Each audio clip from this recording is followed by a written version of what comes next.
તો નમસ્કાર. સૌથી પહેલાં હવે આપણે આજે એક એવી વાત કરવાની છે, બરાબર, કે તમામ વિદ્યાર્થીઓને ફક્ત હું એટલું કહીશ કે આ વારંવાર આ રીતે પરીક્ષામાં આવું ક્યાં સુધી થશે? તમે ક્યાં સુધી આવું બધું સહન કરશો? કોઈ પણ ભરતી હોય, બરાબર, તો એ ભરતીની જ્યારે ભરતી લેવાય ત્યારે એક વસ્તુ તમારે ખાસ યાદ રાખવું કે ઘણા બધા વિદ્યાર્થીઓને એ નથી ખબર હોતી કે જ્યારે પેપર લેવાઈ જાય, બરાબર, ત્યારબાદ શું પ્રોસેસ આવે એ પણ ખબર નથી હોતી. હવે હું તમને આજે બધી વાત કરીશ, બરાબર, અને જે કોઈ વિદ્યાર્થીને આમાંથી કંઈ ફાયદો થાય મારી વાત પર તો વિડીયોને લાઈક કરી દેજો, અને જો મારી વાત સાચી હોય તો પણ લાઈક કરી દેજો, બરાબર. અને અમુકને તો આ વિડીયો જોઈને ખોટું લાગવાનું જ છે, અને ભલે લાગતું, બરાબર, કારણ કે હવે આપણે ચૂપચાપ બેસી રહેવાનું નથી અને જણાવી દેવાનું છે, બરાબર. જે વસ્તુ હકીકત છે આજ કહી દેવાની થાય છે. તો હું સૌથી પહેલાં એ તમામ વિદ્યાર્થીઓને એ જ કહીશ કે તમે કોઈ પણ પેપર આપવા જાઓ છો, હવે એ પેપર તમે આપ્યું, હવે તમે ઘરે પહોંચો અને ત્યારે તમને એમ સમાચારમાં આવે કે પેપરમાં કંઈક સિક્વન્સનો પ્રોબ્લેમ આવ્યો, કે પછી પેપર લીક થયું, કે પછી પેપરમાં કંઈક ગોટાળો થયો, XYZ કોઈ પણ બાબત ચોક્કસ ક્યારેક ને ક્યારેક સામે અત્યાર સુધી આવે જ છે. હવે મને એ વસ્તુ નથી ખબર પડતી કે ગુજરાતના જે CM છે, બરાબર, ભૂપેન્દ્રભાઈ પટેલ, તો આ બધા નેતાઓને આપણે જે વોટ દઈને લાવ્યા છીએ તો એમને શું કંઈ આમાં કંઈ ફરજ પડતી જ નથી? હવે આપણે એમ કહીએ કે ચલો, હવે અડધા એમ કહેશે ના ભાજપને વોટ આપો ને, ભાજપને વોટ આપો ને. આમાં વોટ આપવાની વાત આપણે કોઈ રાજકારણ કરતા જ નથી. અમારે વિદ્યાર્થીઓના પ્રશ્ન સાથે લેવા દેવા છે, અમારે કોઈ વોટ સાથે લેવા દેવા નથી. અમારે ફક્ત વિદ્યાર્થી સાથે અન્યાય થાય તો હવે એ સહન કરવામાં આવશે નહીં, અને ભૂપેન્દ્ર પટેલ સુધી આ વિડીયો પહોંચે એ ચોક્કસ તમારે કામ કરવાનું છે. કારણ કે ભૂપેન્દ્રભાઈ પટેલ છે ને, જ્યાં ત્યાં ઉદ્ઘાટન કરવા પહોંચી જાય છે. આપણે નો ડાઉટ ઉદ્ઘાટન કરે એમાં આપણને કોઈ પ્રોબ્લેમ નહીં ભાઈ, ભલે પ્રોબ્લેમ બીજાને હોય પણ અમારે કોઈ પ્રોબ્લેમ નહીં. તમે ઉદ્ઘાટન કરો, સારા મુહૂર્ત કરો, એના માટે તમને ધન્યવાદ, તમે સારું કામ કરો છો. પણ આજે મેન જે ગ્રાઉન્ડ લેવલે જે પ્રશ્નો ઉપર ધ્યાન આપવાનું છે એ ધ્યાન ક્યારે આપશો? તમને ભૂપેન્દ્રભાઈ, તમને ખબર છે આ વિદ્યાર્થીઓ કેવી રીતું વાંચે છે? તમને ખબર છે ભૂપેન્દ્રભાઈ? તમે CMમાં 5 વર્ષ માટે જ છો, પછી CM બદલાઈ જશે. તમારી પહેલાં અમારે એક CM હતા હિન્દીના ટીચરવાળા, યાદ છે? કઈ રીતે એમને બદલી થઈ ખબર છે ને? હવે અમને કોઈ રાજકારણ સાથે લેવા દેવા નથી ભાઈ. તમે રાજકારણ જુઓ, તમે તમારું જુઓ, કામ જુઓ, લડો, જે કરવું એ કરો, ચૂંટણી કરો, ચૂંટણી જીતો હારો, પછી ભાઈ જે કરવું એ કરો. અમારે તમારા વોટ, અમારો ટાઈમ આવે તો અમે વોટ દઈએ હતી, બરાબર. પણ ભૂપેન્દ્રભાઈ પટેલ સાહેબ, થોડુંક આ લોકોમાં ધ્યાન આપો. હાલ માની લો કે ચલો અમે આ ભાજપને ક્રિટિસાઇઝ નહીં કરતા, હવે આવી બધી બાબતોના કારણે તમારું ભાજપને કેટલાય બદનામ કરી નાખશે, પોઈન્ટ મળશે, તો તમે એ પોઈન્ટ શું કામ આપો છો? કે ભાજપની સરકારમાં બધું આવું થાય છે. ક્યારેક કમેન્ટ વાંચો, ક્યારેક આવી જે રિયાલિટી વિશે કંઈક વાત થતી હોય એ વાતું જાણો, તો તમને ખ્યાલ આવે કે ગુજરાતમાં શું ચાલી રહ્યું છે.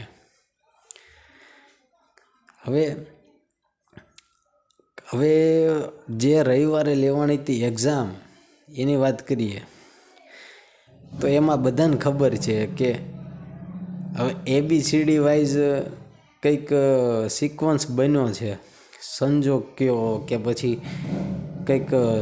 આપણે એવું નથી કહેતા કે ભાઈ હાલો ચલો દર વખતે સેટિંગ હોય જ, બરાબર, તો જ્યારે જીટીઓના જે પેલા અધ્યક્ષ છે ને એમની જોડે વાત કરી, બરાબર. એટલે જ્યારે વાત કરી ને ત્યારે એ સાહેબે એમ કીધું કે થોડુંક મિસ થઈ ગયું છે એમ આ સિક્વન્સ સેટ કરવાનું. એટલે વેઇટેજ શું કે એને વેઇટેજ આટલો, બી ઓપ્શનને આટલો વેઇટેજ, એટલે બધા વેઇટેજ ABCDને સમાન સ્તરે વેઇટેજ મળી રહે એ પ્રકારે એ લોકોએ સેટ કર્યું છે, એવું એમને એમનો જવાબમાં કીધું છે, બરાબર. જીટીઓ છે, જીટીઓના જે અધ્યક્ષ છે કે મેઇન માણસ છે આપણે, બરાબર. એમનું નામ તો મીડિયાવાળા તો હજી બોલતા પણ નથી, આપણે એમનું નામ સાથે કંઈ લેવા દેવા પણ નથી, જે હોય તે. પણ હું તમને એટલું કહેવા માગું કે માનો કે તમને એવી વાત બને કે પેપર લેવાનું. હવે આ વસ્તુ તમે વિચારીને કહેજો કે મેં પેપર આપ્યું, બરાબર. દાખલા તરીકે તો મને ખબર પડી કે 1થી 20 પ્રશ્નોની અંદર ABCD પાછું ફરતી સિક્વન્સ ચાલુ થાય. આ વાત મારી ખાસ નોટ કરજો. હું એમ નથી કહેતો કે આ પેપરની અંદર સેટિંગ થયેલું છે, આ પેપરની અંદર 100% સેટિંગ થયેલું જ છે, એવું હું નથી કહેતો. પણ જે હું કહેવા માગું ને એ આ ભૂપેન્દ્રભાઈ પટેલ પાસે આ વાત પહોંચાડી દેજો બધાય, કારણ કે મને વિશ્વાસ છે એ દાદા જરૂર આપણું કામ કરશે. ભૂપેન્દ્રભાઈ પટેલ છે ને એ બહુ સરસ કામ કરી રહ્યા છે અને આ વાત એમની સાથે પહોંચાડવાની છે. આપણે આ વિડીયોને પહોંચાડી દેજો. તો એ દાદાને હું એમ કહીશ કે હે ભૂપેન્દ્ર દાદા, માનો કે મેં પરીક્ષા આપી, હવે એની અંદર સિક્વન્સમાં તમે જુઓ કે પ્રશ્ન નંબર 1થી ચાલુ કર્યું અને પ્રશ્ન નંબર 25 સુધી 4 સેટ આવે 100 પ્રશ્નોના, 25, 25, 25, 25, 100 થઈ ગયા. હવે એક સેટ માનો કે મને પેપરનું લેવલ થોડુંક હાર્ડ, 50% પ્રશ્નો મને આવડે છે. પેપર મેં આખું મારી જોડે આવ્યું હાથમાં અને મેં એનાલિસિસ કરી લીધું કે આમાં તો સાલું 50% જેટલું જ મને આવડે છે, બાકીનું તો મને આવડતું નથી. તો હવે વિચારવું પડશે ને કે 50% આવડે છે ને 50% આવડતું જ નથી, તો એના માટે તો આપણે કંઈક કરવું પડશે ને. તો માનો કે હવે એને પાછળનો પછી શું પ્લાન હોય કે જો ગપ્પા મારવાનો પ્લાન હોય કે પછી થોડું વિચારવાનો પ્લાન હોય, થોડોક સમય એમાં તો આપણે એમ કહેવાય કે ભગવાનના ભરોસે ઉપર ચાલવાની વાત થઈ. પણ હવે આ જે પેટર્ન માનો કે 1થી 25 પ્રશ્નોની અંદર એકવાર મારી નજરે ચડી ગઈ, પકડાઈ ગઈ, તો મને 50% જ આવડે છે. તો યાદ રાખજો, આ સિક્વન્સ મને ખબર પડી ગઈ, કારણ કે એવું તો છે જ નહીં કે જે પરીક્ષા દેવા જાય એ એનાલિસિસ ના કરી શકે પેપરનું કે આ રીતનું આવે છે આન્સર, કે આવી રીતે સેટ થતી જાય છે. કોઈક તો એવું હશે ને આટલા વિદ્યાર્થીમાંથી કે જેને ફક્ત 20% આવડતું હતું, પણ આ સિક્વન્સ પકડાવવાના કારણે 80-90% આવડી ગયું. બની શકે કે ના બની શકે, એમ માની લો કે હું જ છું દાખલા તરીકે. હવે આ જોકે નર્સિંગની પેપર મેં નથી આપ્યું, છતાં પણ હું તમને ખાલી હું તમને એક સમજાવવા માગું છું કે આ પેપરની અંદર માનો કે આ રીતે સિક્વન્સ પકડાઈ ગયો, મને ફક્ત 20% જ મારી પાસે નોલેજ છે નર્સિંગનું.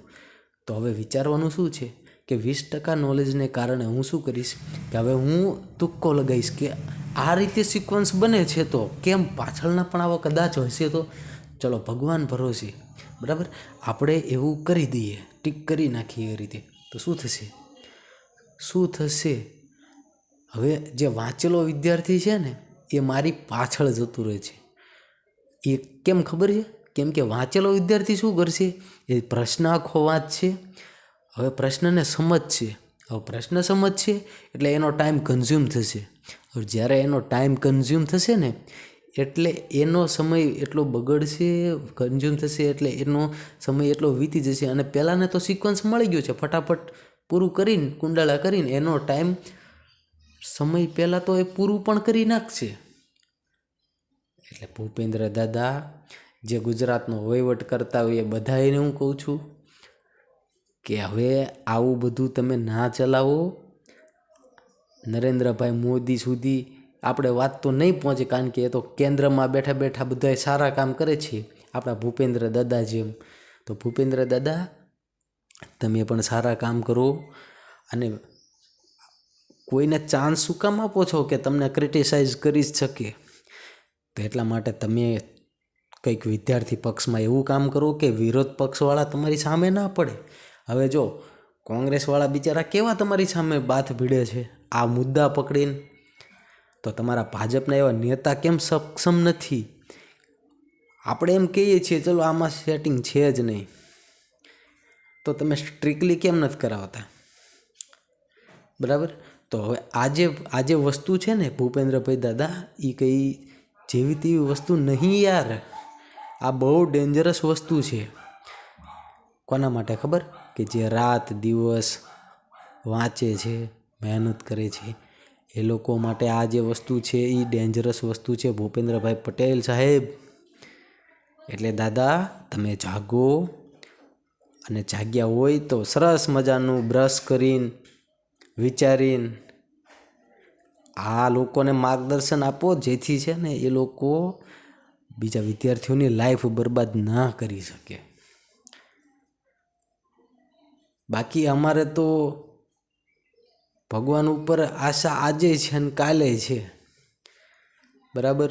કે એવું નથી કે ભૂપેન્દ્રભાઈ પટેલ કંઈ કરશે નહીં તો વિદ્યાર્થીઓની લાઈફ એવી, તો પછી શું થાય કે જો લડવાવાળા માણસ હોય તો કોર્ટ સુધી પણ જઈ શકીએ. કોર્ટમાં સારા એવા જજ હશે તો ન્યાય પણ મળશે. હા, કે સિક્વન્સ પકડાઈ જાય તો શક્યતા છે, પ્રોબેબિલિટી છે કે આ રીતે સિક્વન્સ બનવાનો જ છે. તો હવે આ જે બધી મેટર છે ને એને તમે ભાજપ સરકારવાળા, અમે એવું નથી કહેતા કે ચલો અમે તમારો વિરોધ કરીએ, તમારી સામું બાથ ભળીએ. અમારે એવું કોઈ ટાઈમ નથી. અમે વિદ્યાર્થી માટે જ વાત કરીએ છીએ. બરાબર. હવે સારી મીડિયા ચેનલને પણ હું ખાસ કહીશ કે આ ટોપિકને કવર કરજો. બરાબર. જેવી રીતે તમે બીજા મુદ્દાઓ ઉઠાવો છો ને એવી રીતે આ પણ કવર કરજો. અને બીજી વાત હું ખાસ એ કહીશ કે આપણે ગુજરાત છે ને, ગુજરાત એ ભ્રષ્ટાચારમાં નામ આપણું ના આવવું જોઈએ. આપણે ગુજરાતને આ રીતે આગળ નથી લઈ જવાનું. હવે તમે એક વસ્તુ વિચારો કે યુપીએસસીમાં જ્યારે યુપીએસસીની જે તૈયારી કરતા હોય છે ને એમાં એક ટીચર છે. હું તમને એક શોર્ટમાં એ વસ્તુ સમજાવવા માગું છું કે સિવિલ સર્વિસની જે તૈયારી કરાવે છે એ એક મેડમ છે. બરાબર. હવે એ મેડમને એક પોડકાસ્ટમાં ગયા ને ત્યારે એમને એવો પ્રશ્ન પૂછવામાં આવ્યો હતો કે કોઈ બિઝનેસમેન હોય ને, કોઈ બિઝનેસમેન છે, એમને કોઈ નાનું એવું સ્ટાર્ટઅપ નાખવું છે, તો માનો કે બિહાર જેવું રાજ્ય છે, તો એની અંદર બિહારની અંદર હવે એ લોકોને પરમિશન લેવા માટે બધા આંતે કાગળિયા કરવા પડે. એ તો નોર્મલી કાયદાકીય જે પ્રવૃત્તિ થતી હોય તો કરવી જ પડે. તો હવે એ જે પ્રવૃત્તિ કરવા પાછળ એ લોકો ઇન શોર્ટમાં કામ પતાવવા માટે શું કરશે કે ઓફિસર લોકોને લાંચ આપશે, રિશ્વત આપશે, ઘૂસ આપશે, આવું બધું આપશે. બરાબર. તો હવે તો એ મેડમને એવો પ્રશ્ન પૂછવામાં આવ્યો કે આ રિશ્વત આપશે તો એ વસ્તુ સારી કે ખરાબ? તો હવે એ મેડમ તરફથી એવો કાઉન્ટર પ્રશ્ન આવ્યો કે કઈ રીતે ખરાબ, સારું કઈ રીતે? જે વ્યક્તિએ પૂછ્યું ને એને એવું ક્લુ પણ આપ્યું કે હવે એ જો સ્ટાર્ટઅપ ચાલુ થઈ જશે, ભલે કાગળિયા કરવામાં લાચ, રિશ્વત ને એવું બધું આપી દીધું. બરાબર. અને સ્ટાર્ટઅપ ધંધો કોઈ ખોલી નાખ્યો તો આ કોઈ ગરીબ હશે, એ લોકોના ગુજરાન ચાલશે, એમને લોકોને કામ મળી જશે, આવી વાત કરી. હવે આપણને તો એમ થાય કે હા, હવે કાગળિયાના કામમાં શું, હવે ભલે થોડુંક ખોટું કર્યું પણ કોઈના ગુજરાન ચાલાય એના માટે કંઈક સારું કામ કર્યું, આપણે તો એવું વિચારીએ ને. પણ યુપીએસસી એસ્પાયરન્ટ તરીકે એ જે મેડમ, યુપીએસસીનું જે મેડમ ભણાવે છે એ મેડમે શું કીધું? આ જવાબ ખાસ સાંભળજો. આપણા ગુજરાતના ભોપા દાદા, તમે ખાસ ભૂપેન્દ્રભાઈ પટેલ ખાસ સાંભળજો, અને જેટલા બીજા એવા વિદ્યાર્થીઓ છે એ પણ સાંભળજો કે શું ભ્રષ્ટાચારનો રોલ છે ને એ સાંભળવાનો છે. હવે માનો કે એ ફેક્ટરી નાખી દીધી. બરાબર. તો ત્યાં શું થશે કે ચલો ગુજરાન તો ચાલવાનું જ છે. આ ગરીબ લોકોને પૈસા મળી જશે, આવક, રોજીરોટી બધું મળી જશે. પણ યાદ રાખજો કે તે વિસ્તારમાં, એટલે કે બિહાર જેવા વિસ્તારમાં એક એવું નેરેટિવ ઊભું થશે, અને એવું વાતાવરણ ઊભું થશે કે ત્યાં ભ્રષ્ટાચાર છે ને નોર્મલ થઈ જશે. બીજી વસ્તુ શું કે બહારથી જે પબ્લિક આવે ને ઇન્વેસ્ટમેન્ટ કરવા માટે, એટલે એ શું વિચારશે કે ભારતમાં તો એ લોકો તો ભ્રષ્ટાચારી છે, એમને થોડાક આમ રોટલી ફેંકી દઈએ ને એટલે આપણે ધારે એ કરી શકીએ, એટલે ત્યાં કોઈ ટેન્શન લેવાનું નહીં. એટલે બહાર ઇન્ટરનેશનલી આપણી એ જે ઇફેક્ટ છે ને ઇન્ડિયાની એટલી બધી ખરાબ પડે, અને એ લોકો ધારે એ લોકો કરી પણ શકે, નો ડાઉટ કરી પણ શકે. તો ભ્રષ્ટાચાર છે ને એક ખરાબ વાતાવરણ ઊભું કરે છે. હવે હું તમને એટલું જ કહેવા માગું છું, આપણે એટલું બધું ડીપ એનાલિસિસ કરવાની કાંઈ જરૂર નથી. હું તમને ખાલી એટલું કહેવા માગું કે ભૂપાદાદા ભૂપેન્દ્રભાઈ પટેલ સાહેબ, તમે ભાજપમાં છો, હું પણ ભાજપને, એવું નથી હું ભાજપનો વિરોધ કરું છું, બરાબર, કે હું સપોર્ટ કરું છું, પણ હું એમ કહું તમે છે ને વિદ્યાર્થીઓ સાથે ખાલી કોઈ એક એવા સારા વિદ્યાર્થી સાથે એની સાથે શું વીતે છે એની સાથે થોડોક સમય રહો, અને શું એ લોકો કેવી મહેનત કરે છે એકવાર ખાલી જોઈ લો. તમે કેટલું વાંચે છે એ બધું જોઈ લો તો તમને ખ્યાલ આવે સાહેબ કે એટલું સહેલું નથી. આ રીતે જે લૂપ હોલ્સ બનાવે છે લોકો, ઘણા વિદ્યાર્થીઓ મરી પણ જાય છે. આ તમે જુઓ પોલીસની દોડમાં વિદ્યાર્થી દોડતા દોડતા હાર્ટ ફેલ થઈ જાય છે. એટલે ભૂપેન્દ્રભાઈ પટેલ સાહેબ, સત્તામાં બેસી ગયા છો તો કંઈક કરો, બાકી તમારી પાસે અમે આશા રાખીએ, બાકી બીજા પાસે તો અમે શું આશા રાખીએ. કોંગ્રેસવાળા તો બિચારા તમારો વિરોધ કરે છે. હવે એમની પાસે અમે જઈશું તો અમારે શું, ખાલી એક એડવર્ટાઈઝ કરી શકશે કે હાલો ભાજપવાળા, આમ એ એમનો પ્રચાર કરવા માટે બધું કરશે. એટલે અમારા એમની પાસે તો કંઈ આશા જ નથી. આશા અમારે કોની પાસે, કે જે સરકાર રૂલિંગ પાર્ટી છે એને અમે કહી શકીએ. તો રૂલિંગ પાર્ટી એટલે કે ભૂપાદાદા ભૂપેન્દ્રભાઈ પટેલ, કંઈક કરો. ખાલી તમે એટલું કહી દો કે વિદ્યાર્થીઓ નિશ્ચિંત થઈ જાઓ, હવેથી તમારા પેપર કોઈ દિવસ લીક નહીં થાય, કોઈ દિવસ પેપર ફૂટશે નહીં, કે કોઈ પણ પ્રકારની ગેરરીતિ પેપરની બાબતમાં થશે નહીં. અને કંઈક એવો વિધાનસભામાં કાયદો પસાર કરવો કે જે પેપર ફોડવાવાળા હોય ને એની 7 પેઢીઓ સુધી જાય ને એ લોકો કોઈ વિચાર જ નહીં કે પેપર ફોડી નાખવું ને આ રીતે કંઈક કરવું. બાકી જય માતાજી. અને બધા વિદ્યાર્થીઓ મિત્રોને એટલું કહીશ કે ચેનલને લાઈક કરજો અને સબસ્ક્રાઈબ કરી દેજો, કારણ કે આપણે વેબગુરુની અંદર ઘણું બધું હવે યુપીએસસીનું, જીપીએસસીનું, MPSW, SI આ તમામ લેક્ચર લેવાના છે, બરાબર, અને ટેકનિકલ સાથે શીખવાનું છે, બરાબર. ચલો, થેન્ક યુ. મળીશું નવી અપડેટ સાથે. Thank you so much.